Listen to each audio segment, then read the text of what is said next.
Deccan voice, सुनो सच की आवाज।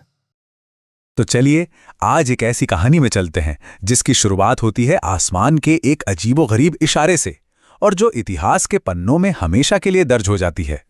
जरा सोच कर देखिए, वो जमाना जब शहरों की चकाचौंध भरी रोशनियां नहीं थीं, तब रात का आसमान कैसा दिखता होगा। बिल्कुल एक विशाल जगमगाते हुए कंबल की तरह, जिसमें तारे ज्यादा साफ और चांद की रोशनी ज्यादा सुकून देने वाली होती थी।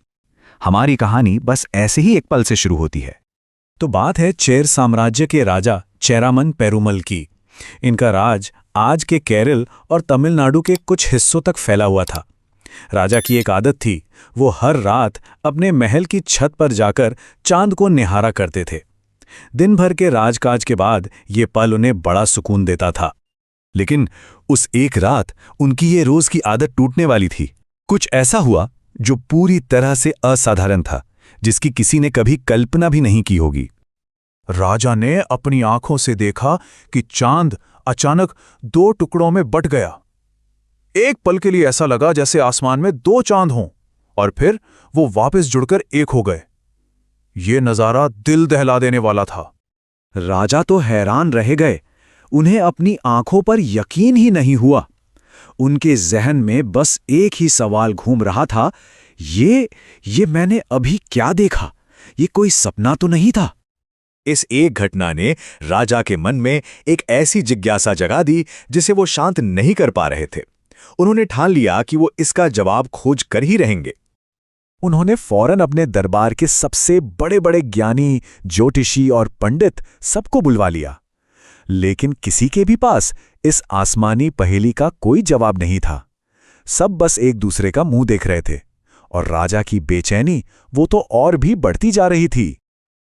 और फिर एक दिन कुछ ऐसा हुआ जिसने सब कुछ बदल दिया।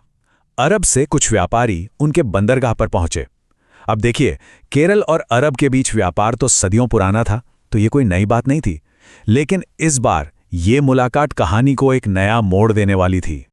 बातचीत के दौरान राजा ने उन व्यापारियों से भी वही सवाल पूछा, क्या तुमने कभी चांद को दो टुकड़ों में बंटते हुए देखा है? ये सुनते ही उन व्यापारियों की आंखों में एक चमक सी आ गई। उन्होंने कहा, हाँ महाराज, ये तो वही चमत्कार है जो हमारे वतन में पैगंबर मोहम्मद सल्लल्लाहु अलैहि वसल्लम ने कर दिखाया था। आखिरकार राजा को वो जवाब मिल ही गया जिसकी उन्हें महीनों से तलाश थी। बस ये जवाब सुनते ही राजा के दिल पे इतना गहरा असर हुआ कि उन्होंने एक बहुत बड़ा फैसला कर लिया। उन्होंने तय किया कि वो उस पैगंबर और उनके संदेश के बारे में और जानने के लिए अपनी राजगद्दी छोड़कर खुद अरब जाएंगे। अब देखिए, इस सफर के बारे में दो अलग अलग ऐतिहासिक बातें कही जाती हैं, और दोनों ही दक्षिण भारतीय मुस्लिम समुदाय में बहुत सम्मान से मानी जाती हैं। एक रिवायत के मुताबिक राजा की मुलाकात पैगंबर के साथियों यानी सहाबा से हुई। वहीं दूसरी रिवायत ये कहती है कि वो खुद पैगंबर मोहम्मद सल्लल्लाहु अलैहि वसल्लम से मिले और उन्हीं के हाथों इस्लाम कबूल किया। इस्लाम अपनाने के बाद राजा को एक नया नाम मिला, ताजुद्दीन। ये उनके जीवन के एक नए अध्याय की शुरुआत थी। लेकिन रुकिए, कहानी यहीं खत्म नहीं होती। राजा के सफर का असर तो सदियों तक महसूस किया जाना था। जब वो भारत वापस लौट रहे थे तो ओमान के पास उनकी तबीयत बिगड़ गई। अपने आखिरी पलों में उन्होंने केरल के शासकों के लिए एक पैगाम भेजा। उसमें उन्होंने लिखा था कि अरब से आने वाले लोगों का हमेशा स्वागत किया जाए और उनके साथ शांति के रिश्ते बनाए रखे जाएं।